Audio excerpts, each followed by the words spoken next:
नमस्कार दोस्तों, उड़ान एकेडमी की इस ई लर्निंग प्लेटफॉर्म पे मैं मोहम्मद रियाज आप सभी का स्वागत करता हूं।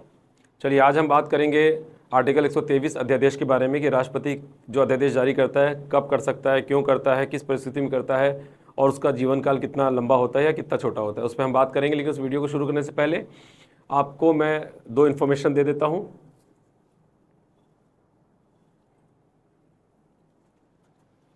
सबसे पहले ध्यान रखिएगा कि उड़ान एकेडमी के हेड ऑफिस ब्रांच में सीजीपीएससी प्री और व्यापम को लेकर एक कॉम्बो बैच स्टार्ट हो रही है जो इंटीग्रेटेड मोड पे स्टार्ट होगी।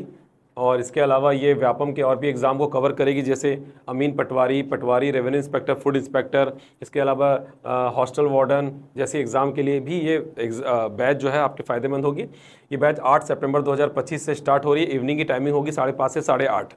ध्यान रखिएगा, हमारे यहाँ की विषय विशेषज्ञों द्वारा एक क्लास ली जाएगी।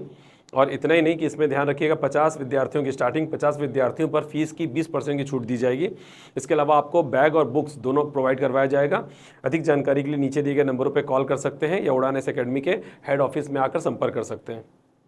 एक और इन्फॉर्मेशन है, ध्यान रखिएगा कि सेंट्रल लाइब्रेरी ब्रांच में उड़ान एकेडमी एक बैच स्टार्ट कर रही है जो सीजीपीएससी प्री 2025 को लेकर टारगेटेड है। ये बैच इंटीग्रेटेड मोड पे होगी, ऑनलाइन ऑफलाइन रिकॉर्डेड मोड पे और बायलिंगुअल होगी, हिंदी इंग्लिश दोनों माध्यमों में। 15 सितंबर 2025 से बैच स्टार्ट होगी और टाइमिंग रहेगा मॉर्निंग का 7:30 से 10:30। 3 विषयों के साथ बैच स्टार्ट होगी जिसमें रवि सर मैथ्स और रीजनिंग लेंगे, प्रशांत सर हिस्ट्री पढ़ाएंगे और इसके अलावा सुनील त्रिपाठी सर छत्तीसगढ़ पढ़ाएंगे। अधिक जानकारी के लिए नीचे दिए गए नंबरों पर कॉल कर सकते हैं और उड़ान एकेडमी के सेंट्रल लाइब्रेरी ब्रांच में जाकर आप विजिट भी कर सकते हैं। चलिए स्टार्ट करते हैं। राष्ट्रपति की अध्यादेश जारी करने की शक्ति। चलिए आज हम पढ़ेंगे राष्ट्रपति का अध्यादेश जारी करने की शक्ति, जो आर्टिकल 123 से संबंधित है। तो यहाँ पर समझिएगा कि राष्ट्रपति द्वारा जारी किया गया अध्यादेश जो होता है ये एक प्रकार का आदेश होता है। अध्यादेश, आदेश याद रखिएगा, एक प्रकार का आदेश होता है जिसका प्रभाव ठीक वही होता है जो संसद द्वारा पारित किए गए अधिनियम का होता है। जैसे संसद पारित करती है, विधेयक को पारित करके अधिनियम बनाती, कानून बनाती है, तो कानून का जो प्रभाव होता है वही राष्ट्रपति द्वारा जारी किया गया अध्यादेश का प्रभाव होता है। ठीक है, इसके अलावा बता दीजिएगा कि अध्यादेश तब जारी किया जाता है जब संसद के दोनों सदन एक साथ सत्र में ना हो। संसद के दोनों सदन जब एक साथ सत्र में ना हो तब राष्ट्रपति द्वारा अध्यादेश जारी किया जाता है। या फिर संसद का कोई एक सदन भी सत्र में हो, एक सदन भी सत्र में हो, तब भी अध्यादेश जारी किया जा सकता है। क्योंकि किसी कानून को, किसी विधेयक को पारित करने के लिए दोनों सदन का होना ज़रूरी है। अगर कोई एक सदन है और दूसरा सदन नहीं है तब भी अध्यादेश जारी किया जा सकता है। क्यों? क्योंकि किसी भी कानून, किसी भी विधेयक को पारित करने के लिए दोनों सदन का होना ज़रूरी है। इसके अलावा आर्टिकल 13 में विधि की परिभाषा में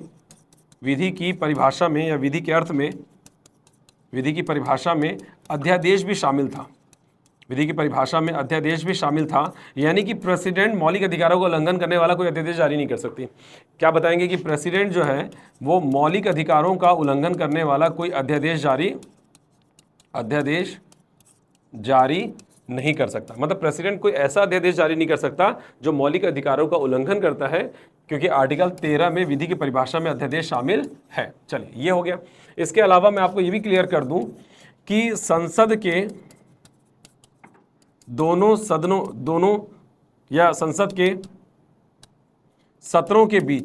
संसद के सत्रों के बीच अगर मैंने संसद कह दिया तो संसद में लोकसभा और राज्यसभा दोनों आ जाती है। ठीक है, तो संसद के सत्रों के बीच 6 माह से या 2 सत्रों के बीच, संसद के 2 सत्रों के बीच 6 माह से अधिक का अंतर नहीं होना चाहिए, अधिक का गैप नहीं होना चाहिए, 6 माह से अधिक का गैप नहीं होना चाहिए। इसका मतलब ये है कि साल में 2 बार संसद का सत्र होना अनिवार्य है।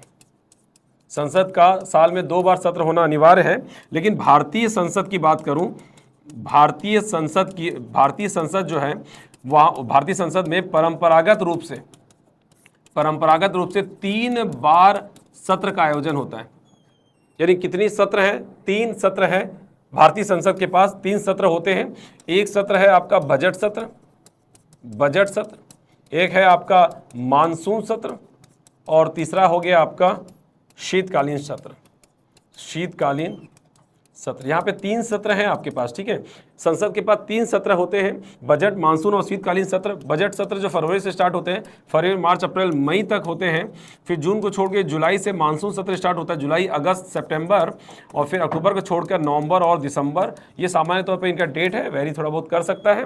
बजट सत्र, मानसून सत्र, और क्या बता देंगे, शीतकालीन सत्र। इसके अलावा क्या बताएंगे, अध्यादेश का जीवन काल अत्यंत लघु होता है। यह संसद के दोनों सदनों की प्रारंभिक तिथि के 6 सप्ताह की समाप्ति पर क्या हो जाती है, मृत हो जाती है। क्या बोला मैंने, यह संसद के दोनों सदनों के प्रारंभिक तिथि से, इनके शुरू होने की प्रारंभिक तिथि से 6 सप्ताह की समाप्ति पर, 6 सप्ताह की समाप्ति पर क्या हो जाती है, मृत हो जाती है। मैंने क्या बोला, अध्यादेश का जीवन काल अत्यंत लघु होता है। ये संसद के दोनों सदनों की प्रारंभिक तिथि, मतलब दोनों सदन जब शुरू होंगे उसकी प्रारंभिक तिथि से 6 सप्ताह की समाप्ति पर क्या हो जाएगी, मृत हो जाएगी। लेकिन इसके साथ एक और चीज समझिएगा, लेकिन संसद के दोनों सदन, लेकिन यदि संसद के दोनों सदन एक साथ समवेत यानी कि शुरू नहीं होंगे, यानी कि अलग अलग तिथि से शुरू होंगे, अलग अलग तिथि से अगर शुरू होंगे तो 6 सप्ताह के अवधि की गणना, 6 सप्ताह के अवधि की गणना दूसरे सदन के शुरू होने वाली तिथि से की जाएगी, शुरू होने वाली तिथि से की जाएगी, याद रखेगा। तो दूसरे सदन के शुरू होने वाली तिथि से, यानी कि पहला सदन अगर 1 जनवरी को शुरू हो रहा है, दूसरा सदन 1 फरवरी को शुरू हो रहा है, ठीक है, तो दूसरे सदन से लेकर 6 सप्ताह की अवधि की गणना, मतलब दूसरे सदन से 6 सप्ताह की समाप्ति पर ये अध्यादेश जो है वो समाप्त हो जाएगा। ठीक है, ये हो गया। तो अध्यादेश का जीवन काल ये हो गया। अब उसके बाद अगला क्या बताएंगे कि एक चीज और समझिएगा, अगर 6 सप्ताह के भीतर अगर संसद इसके अनुमोदन का, इस अध्यादेश के अनुमोदन यानी अप्रूवल का यानी अनुमोदन का संकल्प क्या कर दें, पारित कर दें, तो अध्यादेश क्या बन जाएगा, कानून बन जाएगा। 6 सप्ताह के भीतर यदि संसद इस संकल्प को, इस अध्यादेश का क्या कर दे, दोनों सदनों द्वारा अनुमोदन कर दे, साधारण बहुमत से संकल्प पारित कर दे, तो ये क्या बन जाएगा, कानून बन जाएगा। और अगर 6 माह के भीतर संसद के दोनों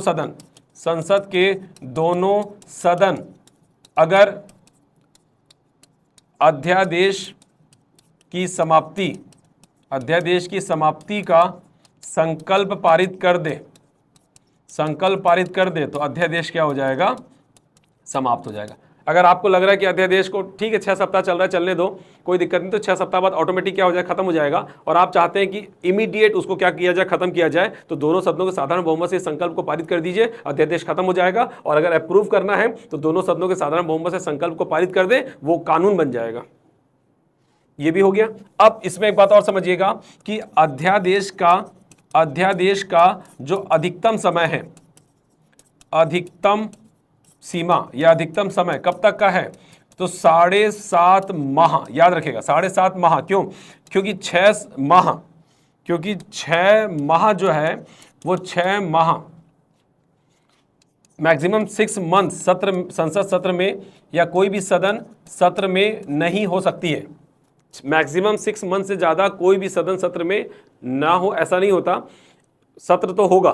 तो याद रखेगा 6 माह मैक्सिमम अगर संसद सत्र में नहीं है, संसद का कोई सदन या संसद में दोनों आ जाएंगे, सत्र में नहीं है 6 माह, और 6 माह की आखिरी तिथि को अगर आप अध्यादेश जारी करते हैं तो 6 सप्ताह और अध्यादेश आएगा। मतलब आपने आपने अध्यादेश जारी किया 6 माह के पहली तारीख को, मतलब जो 6 माह की पहली तारीख को अध्यादेश जारी किया, मतलब संसद सत्र में नहीं थी और आपने पहली तारीख को अध्यादेश जारी किया, तो उसको कितना समय मिल गया? 6 माह मैक्सिमम ये मिल गया, जब वो सत्र में नहीं रहेगी। और 6 सप्ताह जो है वो अध्यादेश का खुद का लाइफ होता है, तो उसको मैं ऐड कर लोगे, 6 सप्ताह के बाद वो मृत होगी। तो स्टार्टिंग हुआ पहली तारीख से, एंड हुआ 6 सप्ताह की अंतिम तारीख में, ठीक है। तो पूरा टाइम काउंट करेंगे तो 7.5 माह का इसका मैक्सिमम टेन्योर होता है, 7.5 माह का इसका मैक्सिमम टेन्योर होता है, ठीक है, ये याद रखिएगा। इसके बाद